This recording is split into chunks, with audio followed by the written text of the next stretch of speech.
बोलो बाके बिहारी लाल की जय। राधे राधे मित्रों, राधा कृष्ण के आने वाले एपिसोड में आप देखेंगे कि भार्गवी उमा के साथ सरोवर पर स्नान करने जाती है और स्नान करते वक्त उसके पैरों में कांटा चुभ जाता है। भार्गवी दर्द के कारण उमा का वायु लगा करके बुलाती है। उमा आकर के कांटा निकालने की कोशिश करने लगती है। तभी वहाँ पर छुपे श्रीनिवास सरोवर के पास आने लगते हैं और भार्गवी के कपड़े लेकर के वहाँ से ले जाकर के छुपा देते हैं। उधर उमा कांटा निकाल नहीं पा रही होती और भार्गवी से कहती है इस तरह से पानी में कांटा निकालना बहुत मुश्किल है, आप किनारे पर चलिए ना। लेकिन भार्गवी कहने लगती है मैं तो एक भी कदम नहीं चल पा रही हूँ। फिर श्रीनिवास आवाज लगाते हैं भार्गवी मैं क्या कोई मदद कर सकता हूँ। भार्गवी श्रीनिवास को देख करके उमा के पीछे छिपकर श्रीनिवास से कहने लगती नहीं वेंकटेश, कोई भी सहायता की जरूरत नहीं है, आप जाइए यहाँ से। श्रीनिवास कहने लगते हैं सहायता की जरूरत है इसलिए तो मैं आया हूँ। तभी उमा भी बताने लगती है उनके पैर में कांटा चुभ गया है तो नहीं निकल पा रहा है। श्रीनिवास कहने लगते हैं तो मैं निकाल देता हूँ ना, और आगे बढ़ने लगते। लेकिन भार्गवी कहने लगती वहीं रुक जाए, एक अनजान पुरुष स्त्री को इस तरह से देख नहीं सकता।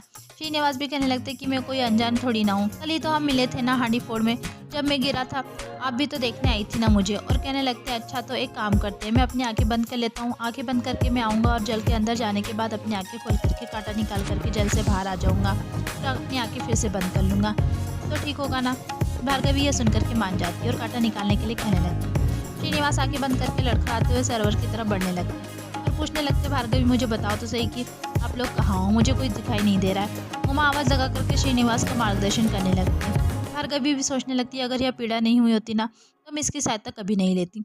श्रीनिवास सरोवर में जाकर के पानी के अंदर जाकर के अपनी आंखें खोल करके भार्गवी के पैर के कांटा देखते हैं और भार्गवी के पैरों से कांटा निकाल करके बाहर आ जाती है और भार्गवी से कहने लगते हैं भार्गवी यह देखो, यह मोर पंख था जो तुम्हारे पैर में चुभ गया था, मैं अभी इसे फेंक देता हूँ। और फेंकने लगते हैं लेकिन भार्गवी श्रीनिवास को फेंकने से रोक देती है और कहने लगती है यह मुझे दे दो। यह सुनकर के श्रीनिवास कहने लगते हैं इस मोर पंख के कारण ही तो तुम्हें इतनी पीड़ा हुई भार्गवी, और इसे ही तुम फेंकने से मना कर रही हो क्यों। तभी भार्गवी को अपने मोर पंख लगाए कृष्ण याद आने लगते हैं। भार्गवी भी कहती है मोर पंख में अपने पास ही रखना चाहती है। भार्गवी श्रीनिवास के हाथ से मोर पंख ले लेती है और उसे दूर जाकर के दूसरी तरफ देखकर खड़े रहने के लिए कहने लगती है और उमा के साथ वहाँ से जाते हुए कहने लगती है यह वेंकटेश भी बहुत अजीब है, उस दिन भी माखन और दूध लेकर के उत्सव में अचानक पहुँच गया और आज भी यहाँ। तभी उमा कहने लगती है ताई मुझे तो लगता है कि इसे ज्ञात था कि इस समय स्त्रियाँ यहाँ पर स्नान करती है तो फिर यह यहाँ पर क्यों आया।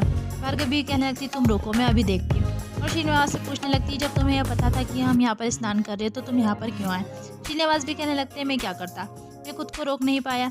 यह सुनकर के भार्गवी और उमा चौंक जाती है और उसे डांटते हुए कहने लगती है तुम्हें शर्म नहीं आती, क्या एक स्त्री को स्नान करते हुए देखना चाहते थे। तभी श्रीनिवास भी कहने लगते ऐसा मैंने थोड़ी ना कहा, मैंने ऐसा नहीं सोचा था, ये तो यहाँ पर स्नान करती किसी को देखने नहीं आया था, ये तो यहाँ पर किसी को डूबने से बचाने के लिए आया था। और कहने लगते हैं वो देखो वहाँ पर।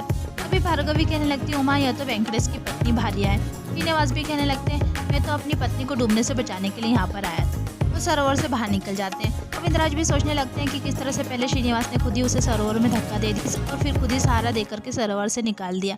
आखिर यह श्रीनिवास करना क्या चाहते हैं। श्रीनिवास गोविंदराज के पास जाकर के भार्गवी के सामने उसके गले लगने का नाटक करने लगते हैं। भार्गवी भी सोचने लगती मैंने जबरन ही इन पर क्रोध किया, ये तो अपनी पत्नी भार्या से कितना प्रेम करते हैं ना। उसके बाद भार्गवी सरोवर से बाहर निकाल करके अपने कपड़े देखने लगती है, उसे कपड़े कहीं भी नहीं मिल रहे होते। यह देख करके उमा से पूछने लगती है। उमा भी सब तरफ देख करके कहने लगती है नहीं पता नहीं कौन आपके कपड़े ले गया, और दोनों परेशान होने लगते और यह सब दूर खड़े श्रीनिवास देख करके मुस्कुरा रहे होते हैं। एपिसोड यहीं खत्म होता है। आगे की अपडेट के लिए हमारे चैनल को लाइक और सब्सक्राइब करना ना भूलें। धन्यवाद।